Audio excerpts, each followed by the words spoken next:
Bank की नौकरी का मसला, लोग बड़े परेशान होते हैं कि क्या किया जाए। तो आयतुल्लाह सिस्तानी का भी खैर सारे मराजे ये बात कहते हैं कि बैंकों के जो सूदी शोबे हैं उनमें जॉब करना जो है वो हराम, जिसके अंदर सूदी लेन देन करना पड़ता, चाहे वो लिखना हो, हिसाब करना हो, सूदी जिसपे हिसाब किताब जिस शीट के ऊपर लिखा हुआ है एक टेबल से उठाकर दूसरी टेबल पे रखना हो, चाहे कंप्यूटर पे हिसाब करना हो, चाहे पेन से करना हो, चाहे उसके आदाद व शुमार हमें नोट करने हो, किसी जगह वो शीट को जिसमें सूदी लेन देन किया गया है उसको डिस्पैच करना हो, उठा के एक जगह से दूसरी जगह ले जाना हो, ये सब चीजें काम उसी के अंदर शुमार होते हैं और ये हराम शुमार होते हैं। और देखिए आपके सामने फतवा भी आ रहा है, उसमें यही है कि जितने भी मामलाते रबवियां हैं यानी सूदी वाले जितने भी हैं, ला यजुजुल अमल फीहा, उसमें अमल करना, वो वाले काम करना वो जायज नहीं। और फिर ये भी पूछा जाता है अक्सर तो ईरान बाकायदा जाते भी हैं, बाकायदा लोग ईरान होकर आते हैं, उलमा से पूछते हैं, इराक जाते हैं, उलमा से पूछ कर आते हैं पर्सनली कि ज़ाहिर हम इतनी पोस्ट पे आ गए हैं, ये सब कुछ है, अब क्या करें हम। तो वहां से भी बहरहाल यही जवाब मिलता है कि जो सूदी शोबे हैं उनके अंदर जो है काम करना वो जायज नहीं है। और अगर प्राइवेट बैंक है तो जितनी देर आपने सूदी काम किया उसकी तनख्वाह लेनी भी जायज नहीं,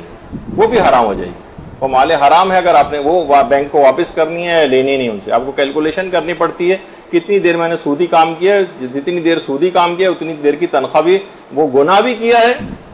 खुदा और रसूल से जो जंग के मुतरादिफ है, और इसके अलावा ये भी है कि वो जो काम आपने किया उसकी बराबर तनख्वाह भी नहीं ले सकते। और गवर्नमेंट का बैंक है तो माले मजहूलुल मालिक की नियत से तनख्वाह जायज हो सकती है, वो एक अलग मसला है, लेकिन काम करना बहरहाल वो भी हराम रहता है। और अब तो एक आध के अलावा कोई गवर्नमेंट के बैंक रह भी नहीं गए, तकरीबन सभी प्राइवेटाइज हो गए। बहुत से लोग कहते हैं कि हो सकता है मुज्तहिद की तरफ से हमें इजाजत को स्पेशल परमिशन मिल जाए, तो ये भी आगा सिस्तानी ने अपने फतवे में कहा कि ये जो सूदी बैंकों, सूदी शोबों के अंदर काम करने का जो मसला है, ये किसी मुज्तहिद की इजाजत वगैरह भी नहीं चलती, इसमें ये मौकूफ नहीं है इसके ऊपर, तो बहरहाल इसकी इजाज़त नहीं है। तो अगर किसी को पतावे और वो चाहिए भी तो वो यहाँ पर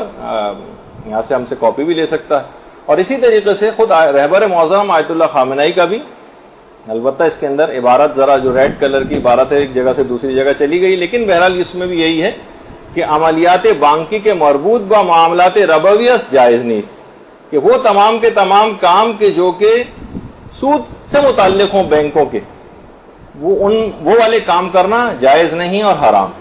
हाँ अलबत्ता जो गैर सूदी काम है वो जायज हो सकते हैं, लेकिन वो बैंकों में आमतौर पर ही बहुत मुश्किल है कि इस तरीके से हो। तो ये दिमाग में बहरहाल ये चीज़ रहनी चाहिए कि बहरहाल ये जो अगर ये पैसा जो सूदी काम के सिलसिले में ये लेकर आए घर में और उसको प्राइवेट बैंकों के अंदर काम करें और उसको अगर इस्तेमाल किया तो वो उसका इस्तेमाल भी जायज़ नहीं है और हराम। और इस हद तक इसकी उलमा बयान करते हैं कि हज़रत आदम अलैहिस्सलाम से जो तरके औला हुआ था, वो जो गंदुम उन्होंने खाया था तरके औला था,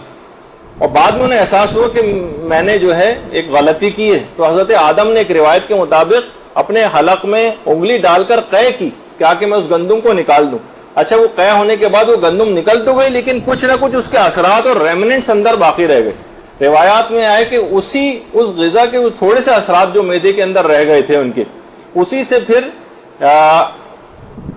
जो नुतफा पैदा हुआ उससे काबिल की पैदाइश हुई, जिसके असरात इस हद तक थे कि उसने अपने भाई हाबिल को कत्ल कर दिया, सिर्फ उस हराम माल की वजह से।